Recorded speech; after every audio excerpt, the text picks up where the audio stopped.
Good morning, students. Class 9, Unit Sound.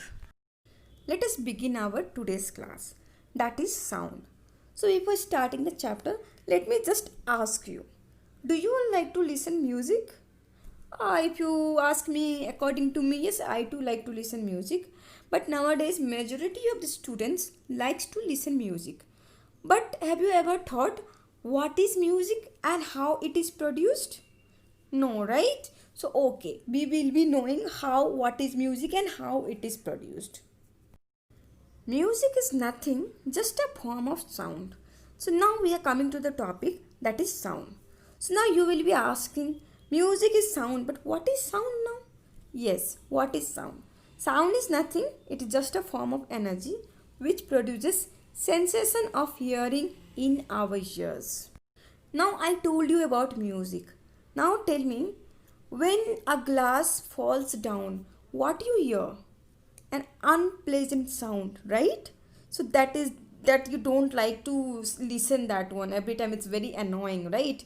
So that is also a sound. So here what I mean to say, sound either can be pleasant or very unpleasant. So in the pleasant example, you have no, music is very pleasant, and at the same time if you hear that glass falling, that is very annoying, so that is unpleasant sound. So these are like types of sound. Some are very unpleasant, some are very good, some are very bad, etc. It goes on. So what happens over here? The quality of sound differs. Next we will see how sound is produced. So for this we will be doing a small activities, that is, take a tuning fork and strike its prongs on a rubber pad. Bring it near your ear. Do you hear any sound now? Okay. Now touch the tuning fork with your finger. What you found? Something vibrating you will be finding, right? So that is what? Vibration. So how this vibration is caused? Let me tell you. You know that all solid particles are made up of molecules. So this tuning fork is also having molecules. So when it is strike with the strike on the rubber pad, what happens? This molecule starts vibrating, and when this vibrating molecules, when this vibrating fork is brought near to your ear, then you can hear the sound, and this is because of the to and fro of the molecule. So, have you all understood how sound is produced? Now you will be very clear that a sound is produced due to the vibration of the molecule, right? Okay, then we will move to the next part of the chapter. Propagation of sound. Sound requires a medium. So, like we have seen, light also requires a medium. So, same like light, sound do needs a medium to travel from one place to another. To prove this, that sound requires a medium, we will do an experiment, that is bell jar experiment. Let us see bell jar experiment setup. So for this, an electric bell and an airtight glass jar are taken. The electric bell is suspended inside the airtight jar. Okay. Then the jar is connected to a vacuum pump. Now we will see how the bell jar experiment is performed. So now let us see how bell jar experiment is performed. For this, just observe the images. Okay, see the first image. What you find? You found that sound is produced very clearly. How? That the symbol of the sound, right? So what's happening over there? The jar is full of air. Because of the presence of the air, the sound is produced.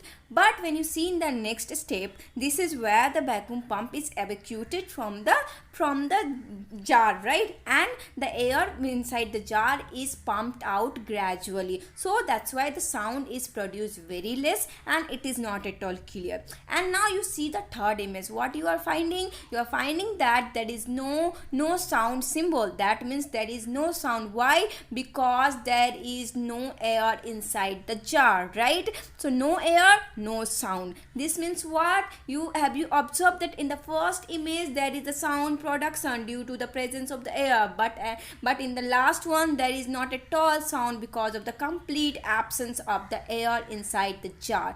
This shows what? This shows shows that that sound also requires a medium, right? Correct. So whatever it is, whether it might be a water, it might be air. So over here we come to know that, so for the production of the sound, the medium is very important. If no medium, no sound production. Now we saw that sound requires a medium, that is like air for an example, right? So let me tell you one thing, that these air contains so many particles, like gaseous particles or small tiny particles that you cannot see with your eyes. Okay, so what's happening, that sound, when the sound is produced from a generated from a point, then that sound have to come to the ear of the listener, then only you can listen. So from the generation point to the listener, what's happening over there are so many particles. So these a sound, when comes in the contact with the particles, then what happens, this particles begins to vibrate, and then it comes to the contact with the next particles, and again letting that particle to vibrate it, and this process keeps on going on till the sound reaches to our ear. So what's happening over here, when the particles comes in the contact with the particles, it's actually disturbing the particle, because those particles will be in the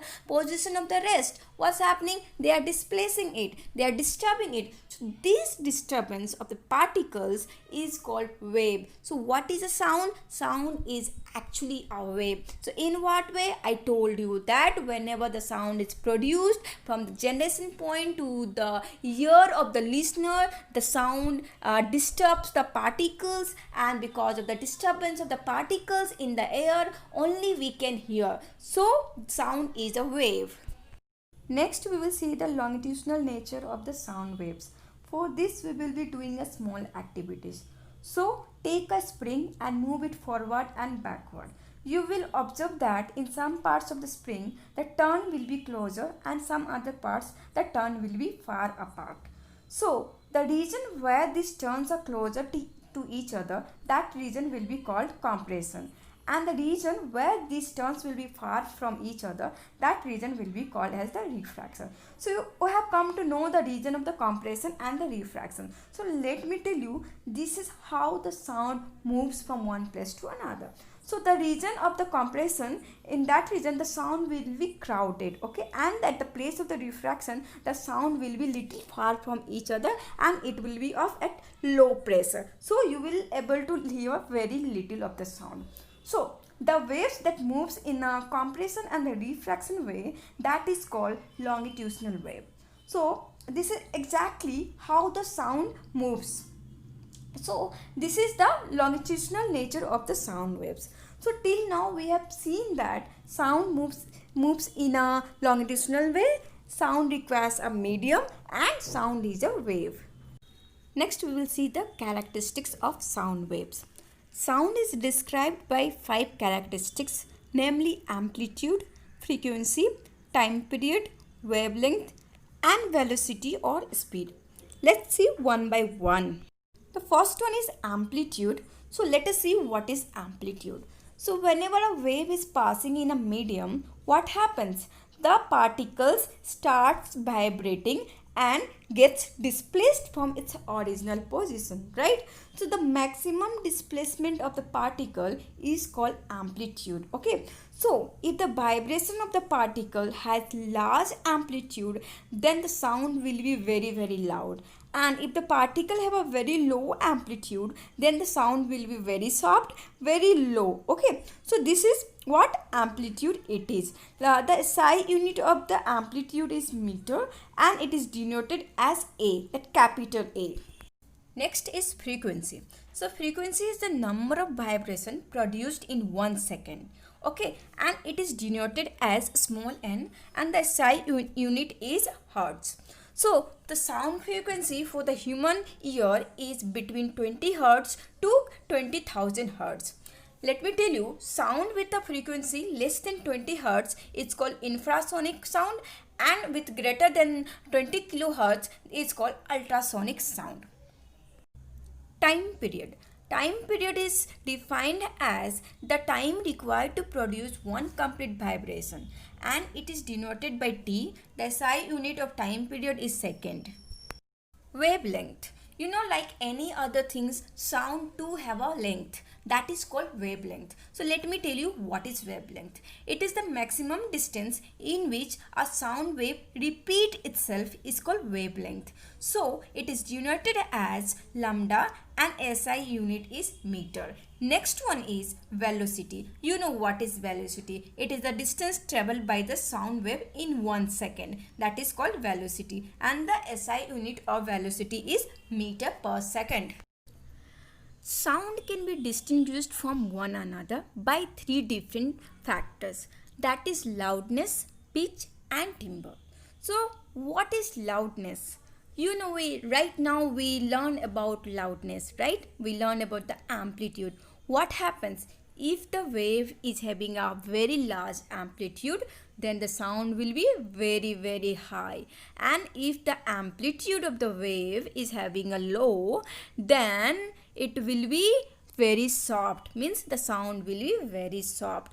So loudness is the quality by which the sound can be distinguished from one another, right? So what happens here? So loudness of the sound, actually it depends on the intensity of the sound wave. So what is intensity? Intensity is the amount of energy crossing per unit area, per unit time, perpendicular to the direction of the wave, and it also depends on the like frequency, density, etc. Next one is pitch.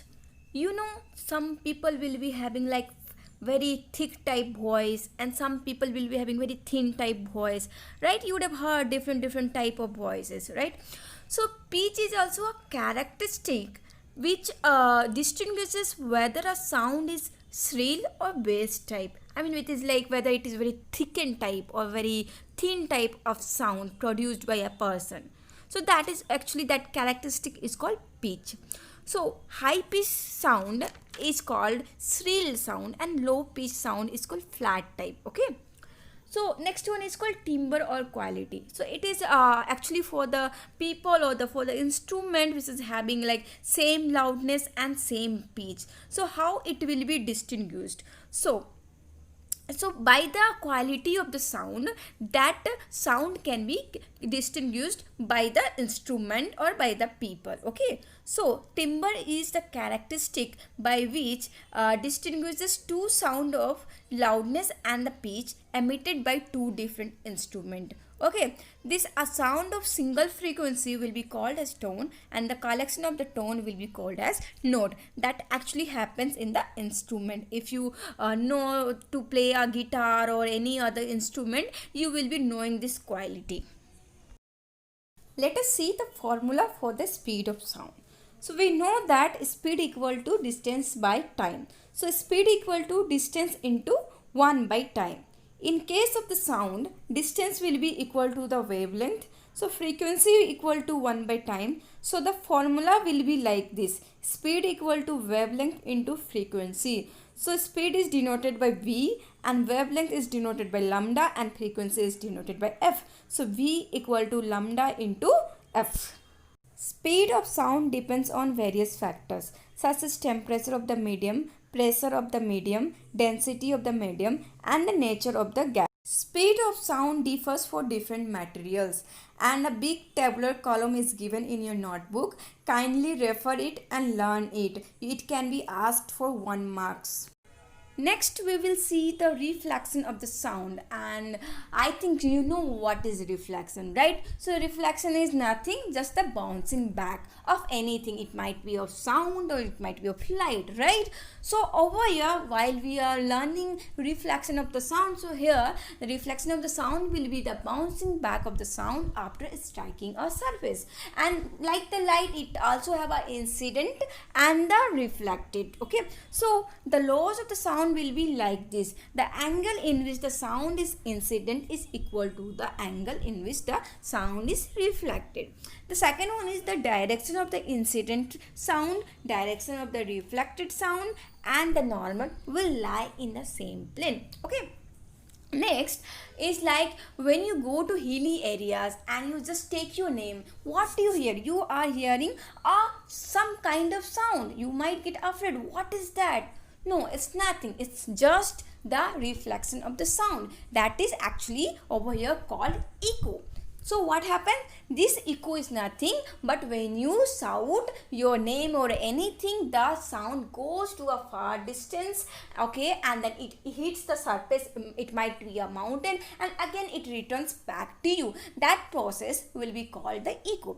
Okay, so this echo, the minimum distance required for an echo to take place is 17 meter, and it should be like the time interval between the original and the reflected sound must be 0.1 second. Okay, this is all about the reflection of the sound. Last part of the chapter is all about the application of the sound. Okay, so this sound have a great use in our day-to-day life. Okay, we have already learned about ultrasonic waves. These are the waves of sound which is having the frequency of more than 20 kilohertz, right? So this also have a use application in our day-to-day life, like it is used in the, mostly in the hospital, right? For the x-rays, it is the alternative form of the x-rays. This sound and all are also used in like breaking the stones in the kidney. So the application is widely used in the medical field. Okay, second one is like reverberation. What is reverberation? No, like you are close in a room. Okay, you yourself closed in a room and like you are shouting. So what is happening? The sound is getting reflected and it gets repeated. So the reflection of the sound which gets repeated and it helps in the resulting in the persistence of the sound, that will be called as the reverberation. So that is repetition of the reflection of the sound, that is called reverberation. Okay, reverberation. So next, this application of sound is used in the sonar. You know what is sonar? That is sound navigation and ranging. So this is also uses the ultrasonic waves, that is used to measure distance, direction and speed of the water objects, right? So these are all applications. Secondly, ECG is there. It's used in the stethoscope. Then again, this stethoscope, what does it do? The doctor hears the echo of the heartbeat by what? By the help of the stethoscope. So again, the sound is coming, that echo is coming. So can you see the uses of these sound waves, and in the form of different form, like in the form of echoes, right, in the form of ultrasonic waves, etc. So these are all the way of the application of the sound. So you can study this one in detail from your notebook. So for these classes, it's over, and your homework is again to read the book thoroughly. So till today, thank you so much.